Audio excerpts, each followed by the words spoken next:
Hi, in this tutorial I'm going to show you how to use compressor in Audacity. So for example, we have here this one audio.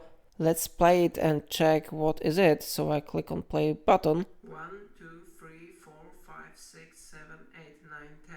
And now if I would like to use compressor for this audio, I need to click on it. And after that I need to go to Effect tab. Now I need to go to volume and compression settings. And then I need to select here compressor. Here you can set threshold and other settings. I recommend you to decrease threshold and set it on this one value. If you would like to apply this change, so you need to click on apply button.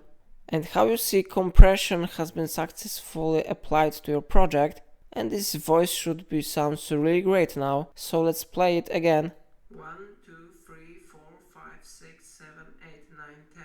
So it is how it works. If I helped you to do it, remember to like this tutorial and subscribe my channel, and please let me know in comment if it solved your problem.